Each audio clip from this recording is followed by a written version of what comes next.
Tell us your full name and what's going on today. My name is Mike Zindrick. My nickname, they call me, is Zinny. We are in Black River Falls, Wisconsin. Beautiful Black River Falls. We're having a car show. Okay, how long has this car show been going on? 17 years. 17 years. Yep. How many cars you have out here today? We ended up with 200 today. This fundraiser's the Black River Falls Fire Department and the EMS. Now, we got all the logisticals out the way. Yeah. What's going on over here on this dyno? What happened on this dyno over here? We heard a lot of noise. Tell us what you have on the dyno. 2010 Richard Petty Dodge Challenger. Ooh, one of 18. One of 18. Yep. Wow. Number 14.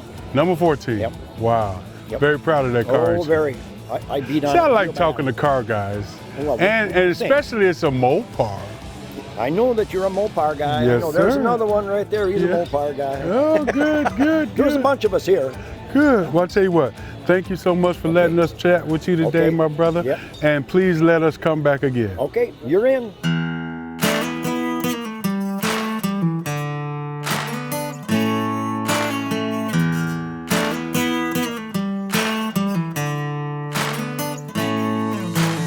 Hey guys, welcome back to GraveDigga Travels. Everybody knows that I'm a car guy.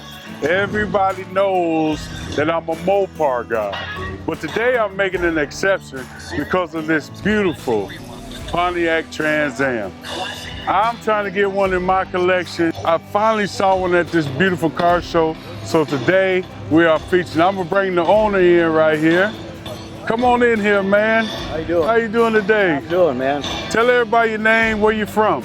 Les Joyner out of Marshfield, Wisconsin, and this is my 77 Trans Am. Tell us about this Trans Am. I built it from the ground up. Started with frame on the floor. Everything's been done by me in a 3-car garage. Really? Really? And how long have you had this car? I've had it 9 years now. 8.5 of it's been restored. Wow. It's completely done from the ground up. It's one of 2,898 ever made this way. Really? Because of the performance motor, the 400, the 4-speed, and all that was ordered from the factory on it. So this must be a special car to you for having it this long. And yeah, I'm finally getting to actually drive it and enjoy it. What was the toughest part? Painting it. Painting it. No, do you know the name color of the paint? It's Starlight Black. Starlight Black. That's what a Trans Am's supposed to have. It's Starlight Black. How many coats? How much? Probably 3 coats of black and probably 3 coats of clear on it. Oh, okay.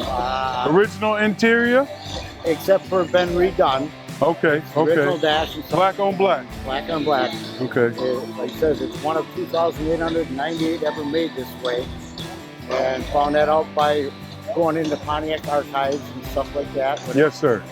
Well, I'll tell you what, man, I appreciate you sharing your car with me. Thanks, It is a beautiful car, but let me tell you something. When my 79 get on the road, I'm coming looking for you. You come looking for me. Okay, brother, okay.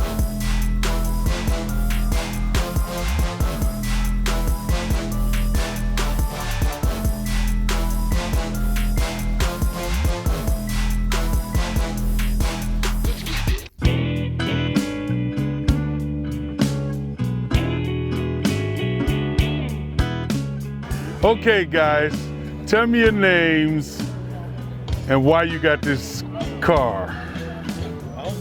My name's Dale Anderson, and I bought it when I was 15 and a half back in 1971, I think. That long? Took my driver's license in. Who's your buddy with you right here? My brother Rich here. Oh, okay. Yeah. Tell us about yourself, Rich. Well, Gilbert, I've been around for as long as this car was made, 1957. And we've seen the opportunities in the 70s to put a different engine in it. It came with a 283. Okay. We put a big block 396 with a 4-speed. And we used to run it up at Amber Green. It used to be Amber Green, now it's called, what's it called? Falls. Rock Falls. Dragway up in Eau Claire. So we ran it there, and we ran it down at Byron, Illinois for quite a few years. And we spun a rod bearing in 1981. And then it sat till about 2018. We decided to take it out of the garage and restore it. Norwegian rat. Yep. Yeah. Anderson, we're all Norwegians, Oh, so okay. the rat is always the big block. So tell us the official age and model of this car. What is it?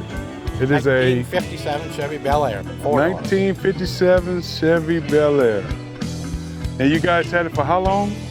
Well, 1971. Yeah. 71? Yeah. I was born in 71. Oh, yeah? Yeah. Good year. Good huh? year. So let's see, 12 divided by 14, carried it to 50-year-old car. There you go. Wow, that's pretty good here. Yeah. What's special about this car?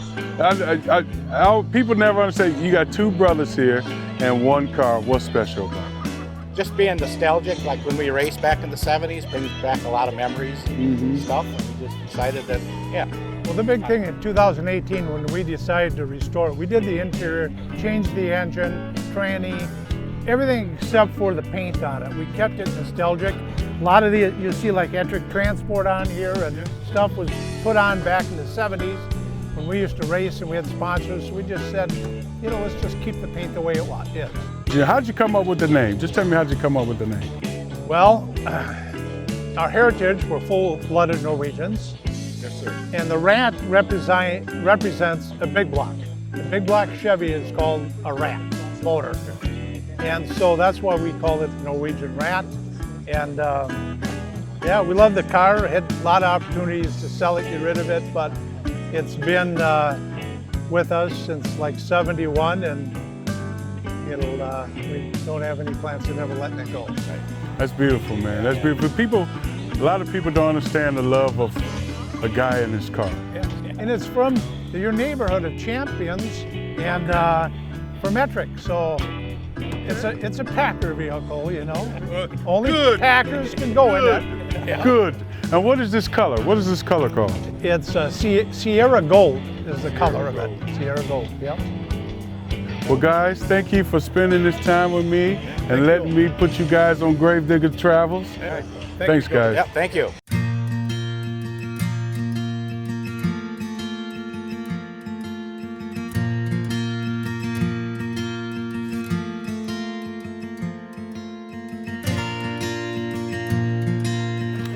Mr. Denny, I need you to tell everybody your full name and then tell us about this beautiful place.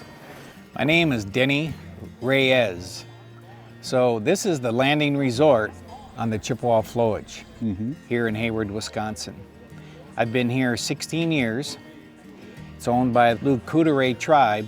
They hired me 16 years ago and said, I want you and your wife to go to this resort and turn it into a full-service family resort. We're in the middle of this beautiful lake.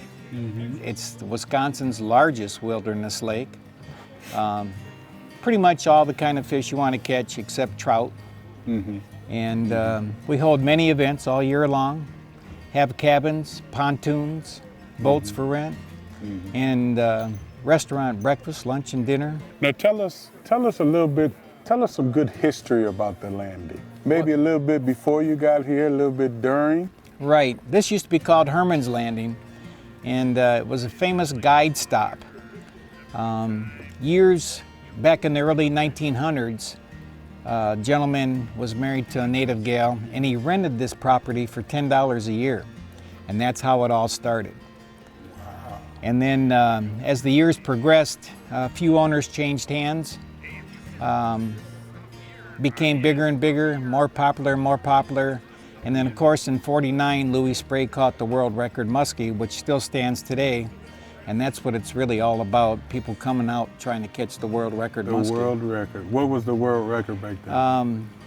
Do you remember? Yeah, it's just under 6 feet and just a little bit under 70 pounds. Wow. Is that still out here? It still is. 3 have washed up, bigger dead. Oh, really? Yes. Wow. So we know they're out there. And then we're planting a larger strain so that that record can be broken. Oh, wow. Now, as long as I've been coming out here, Denny, you showed the greatest hospitality and everything. But I just don't like one thing about you, Denny. I really don't like it. And won't you let my viewers know why I don't like the one thing? I love you, but there's one thing I really dislike about you, Denny. Well, I grew up in Minnesota. And we needn't say any more. Oh my God. And so, you know, you got to support our division. But where I grew up, I supported that team, and they got a soft point in my heart. Not that this other team over here on Green Bay does not. So, Right. and I will say this, if Detroit or Chicago were in the playoffs and neither one of Green Bay or Minnesota were in, I'd be rooting for them. Oh yeah, you got to take care of the little brothers. You know, Green Bay is big brother. Everybody else is little brother. Okay. But I you know what, man, I've enjoyed my time coming up here. I've been coming up here since 2005, and it's a split from the other place to here. But I just want to shake your hand on camera because you are one wonderful human being. Thank you. And thank you for showing us the greatest hospitality that you can do. That's my job. That's what I signed up for. So thank you, Gilbert. Appreciate that. Even though he likes men in purple. See you guys later. All right. Bye-bye. All right, guys, today on Legends Corner, I have the pleasure, the honor to have Mr. Jerry Kramer on my show. Mr. Jerry Kramer, you know I love you. You know you are an inspiration to me. You're a Green Bay Packer. Now, what does a Super Bowl mean to you? I played with busted ribs, I played with a busted thumb, I played with chipped vertebrae, I played with a detached retina. I actually lost the eye, ultimately, from a detached retina. Played every day I could play. I wanted to play, right? Had a burn, had a fire, had a hunger in there, and he would chew your tail. He had a unique way of working with the players. He got me out in San Francisco in a situation like that. I wanted to hit him. Yeah. I was going to hit him. Fuzzy and I were named All-Pro, first string All-Pro, and the article said the best guards in the NFL. And he knew that the best guards in the NFL might get their head blown up a little bit if they read the newspaper. So at the beginning of the practice, he's on the field, the best guards in the NFL, we got the worst guards in football, the worst. What did I do? Right. What did I do to get called the worst guard in the NFL? I'm angry, and I'm gonna hit him in the mouth. I'm gonna punch him one. And he walks away from me, goes over to where we're having a scrimmage, and I walk behind him, and I'm boiling, I'm dead, I'm out of control. As soon as he stops, I'm gonna bust his face. So he didn't stop. He went on to the scrimmage, and I'm still right behind him, and he didn't stop there. He walked another 25, 30 feet past the scrimmage and knew where I was. And he walked back and forth checking his shoe shine, like I had done a time or two, right? So he wouldn't look at me. And so Bart came in and called a play, and I walked up the line of scrimmage, bent over a little bit, didn't put my hand down, didn't run the play, didn't move. Just stood up and went back to the huddle. And I'm glaring at him again. I'm still trying to figure out what the hell to do. And he won't look at me. He's looking at his feet, right? Like I've been looking at my feet a time or two. So guys come back for another huddle, and I said, I'm out. I'm done. I'm out of this scrimmage. I take myself out of the scrimmage, which is not a thing to do generally. And I go back down over by the sidelines about 35 yards from the scrimmage, and I'm boiling still, and still kind of trying to figure out what to do. And here he comes, right? He's walking down toward me, and I'm going, what is he gonna do now? Oh, I didn't mean you. I wasn't talking to you. Come on, what's the matter with you? And he tussles up my hair and messes me up and slaps me on the shoulder a couple times. And I go back in the scrimmage with 2 busted ribs, right? I was playing that day with 2 ribs. And finish that rib story, we go back to Green Bay, and I go to my doc, not the team doc. I go to my doc, and my doc said, Jerry, you got 2 busted ribs. I I knew it. I knew it. My doc had told me I had a bad sore rib and it was all right, and there's nothing to worry about, and go ahead and play. And I did, right?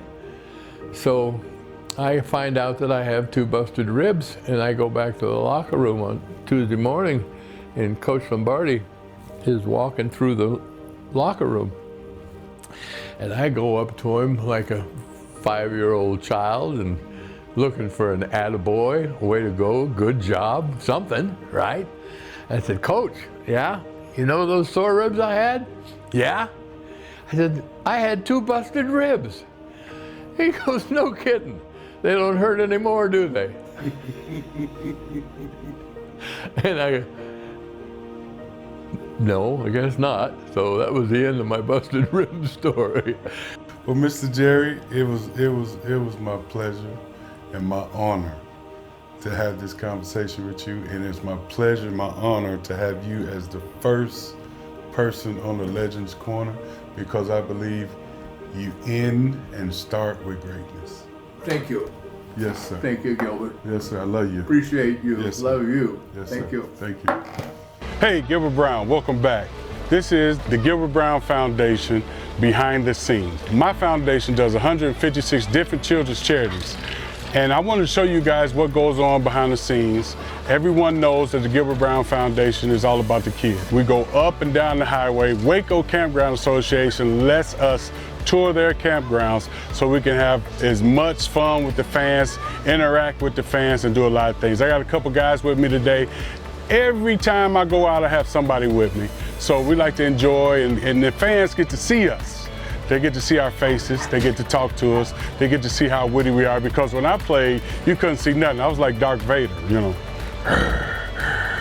So enjoy the behind the scenes of the Gilbert Brown Foundation.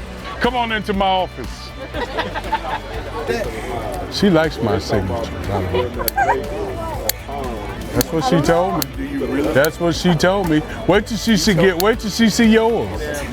You want me to help you how to spell it? W. Go Pack Go! Go Pack Go! Go Pack Go!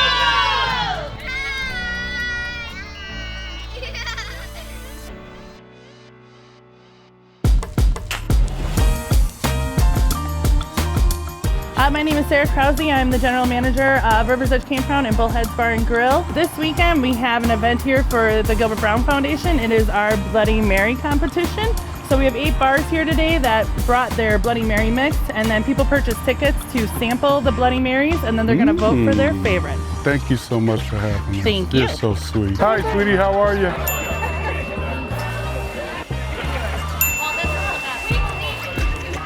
I don't think I'm gonna make the whole circle. You gotta drive.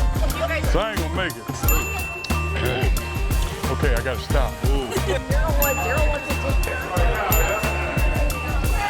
You gotta pour him one.